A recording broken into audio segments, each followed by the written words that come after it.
Welcome to Stuff's wrap of Race 4, the third day of the America's Cup match between Team New Zealand and Ineos Britannia. He's Joe Pearson, I'm Todd Nile. A one-race day today, another race for Team New Zealand, 4-0, and it was pretty close going early on in the race, wasn't it? Sort of a bit of a nail-biter.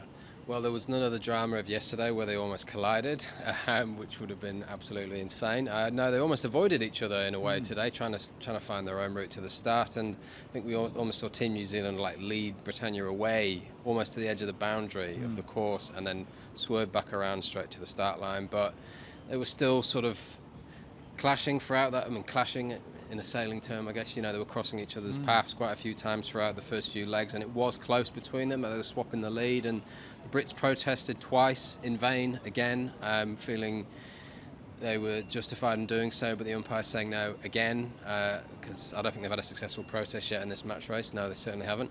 And Team New Zealand again in the second half of the race, like they did in the second race, which was a few days ago, pulled away, and I think the winning margin was more than 20 seconds, which is quite significant again. And it's 4-0 before tomorrow's rest day, and then the race twice again on Wednesday local time here, and it could be 6 the way it's going.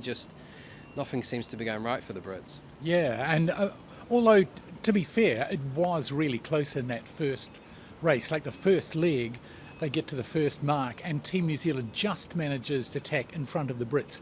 And as they go round the two separate marks, the official difference between them is 0. It was that close.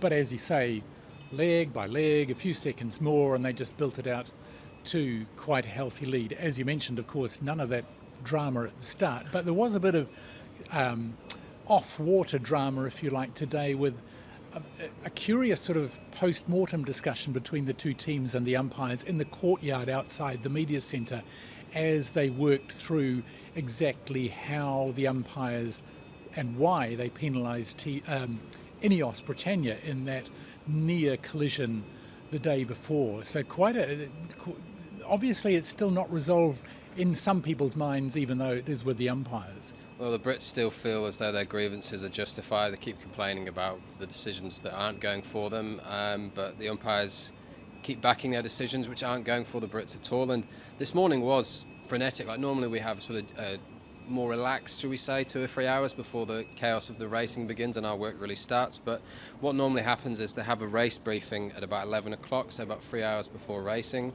And while this briefing was going on, it turned out that both representatives from both teams were having a very heated discussion in the courtyard. You mentioned about that close call yesterday, and then the head umpire Richard Slater comes in to the media centre to explain that basically them and the Brits agreed to disagree, was his phrase, which implies that all is not particularly well in their relationship at the minute.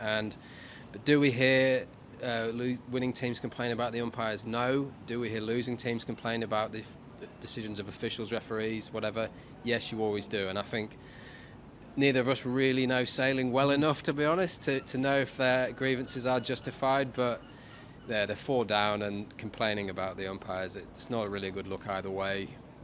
And it was close. I mean, we saw a graphic the previous day, which we had in one of our stories, but the two foil arms of the boats basically overlapped, like a zip, if you like, before they then separated. So they were in each other's space, but luckily not at the same time. Anyway, that is done. It is now 4-0. There's a rest day before Wednesday. I'm not quite sure whether anyone can really do much on the rest day. No, probably not. I think we're all looking forward to a rest day, aren't we, from the racing instead of a 12-hour plus day. But the Brits still feel pretty grumpy. Will still feel pretty grumpy being 4 down, and Team New Zealand are just cruising really. And it's hard to see how the Brits can get back into it at this point. So we're back on Wednesday, 4-0 for Team New Zealand at that point, and see how things progress. Join us then.